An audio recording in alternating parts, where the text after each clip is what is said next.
السلام علیکم، میں ہوں آپ کا میزبان ضیاء لکھوی اور آپ دیکھ رہے ہیں تاریخ دیپال پور صدیوں کا سفر ضیاء کے سنگ۔ دیپال پور صرف مٹی کا ایک ڈھیر یا بوسیدہ اینٹوں کا مجموعہ نہیں ہے، یہ ہزاروں سال کی سانسوں، سرگوشیوں اور تلواروں کی جھنکار کا مدفن ہے۔ اس کی ہر در و دیوار کے پیچھے ایک راز سو رہا ہے، ایک ایسا راز جو سننے والوں کے رونگٹے کھڑے کر دیتا ہے۔ وقت ایک بے رحم سیلاب ہے جو اپنے ساتھ تخت و تاج اور حکمرانوں کا نام بہا لے جاتا ہے۔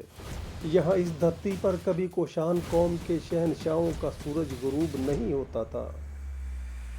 ان کے سکے جن پر شہنشاہ کنڈا تھا دیپال پور کے بازاروں کی رونق تھے، لیکن تاریخ کا ایک موڑ آیا جب افق پر سیاہ بادل منڈلانے لگے۔ کیا آپ جانتے ہیں کہ کوشانوں کا زوال کس بیرونی حملہ آور کی تلوار اور للکار سے ہوا تھا؟ ان کی سلطنت کو دیمک اندر سے چاٹ رہی تھی، لیکن جب وہ رخصت ہوئے تو دیپال پور کا تخت خالی نہ رہا۔ سوال یہ ہے کہ اندھیروں کے اس دور میں تخت دیپال پور پر کس کا سایہ پڑا؟ تاریخ کی کتابیں ایک نام پر آ کر رک جاتی ہیں، گپتا سلطنت۔ کہا جاتا ہے کہ کوشانوں کے آخری دور میں جنوب سے ایک ایسی قوت اٹھی جس کی ذہانت، فن حرب اور فتوحات کو دیکھ کر دنیا دنگ رہ گئی۔ یہ گپتا تھے۔ انہوں نے کوشانوں کی بجھتی ہوئی شمع کو ایک طوفان میں تبدیل کر دیا۔ ان کے حکمران سمندر گپت اور چندر گپت ثانی، جن کے پرچم دیپال پور کی فصیلوں پر لہرائے، لیکن یہ داستان اتنی سیدھی نہیں ہے۔ کوشانوں کا آخری حکمران دیپال پور میں ایک عجیب و غریب رسالہ چھوڑ گیا، ایک طلسم، ایک ایسی خفیہ دستاویز جو تخت نشینی کے اصل حق کو ظاہر کرتی تھی۔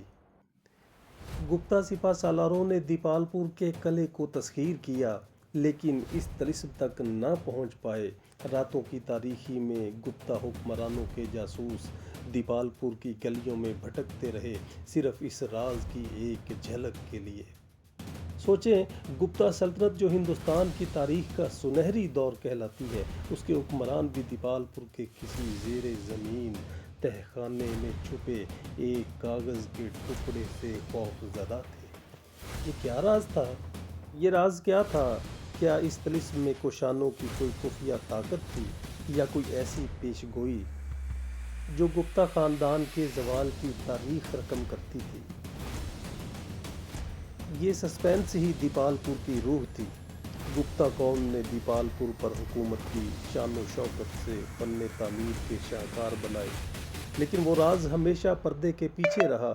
ہر رات بادشاہ بستر پر لیٹتا اور اس پرانی فصیل کی طرف دیکھتا جہاں کوشانوں کی روح بھٹکتی تھی۔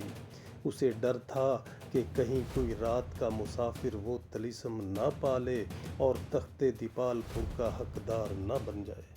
یہ شہر دیپال پور سسپینس کی ایک زندہ مثال ہے، ایک زندہ کہانی ہے۔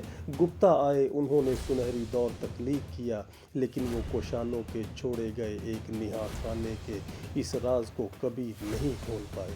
اور آج بھی جب رات کی خاموشی میں ہوا چلتی ہے تو یہاں کے بزرگ کہتے ہیں کہ وہ طلسم آج بھی کسی اینٹ کے نیچے، کسی پرانے کنویں کی تہہ میں اس انتظار میں ہے کہ کوئی صاحب بصیرت آئے اور دیپال پور کے اس راز کا پردہ چاک کر دے۔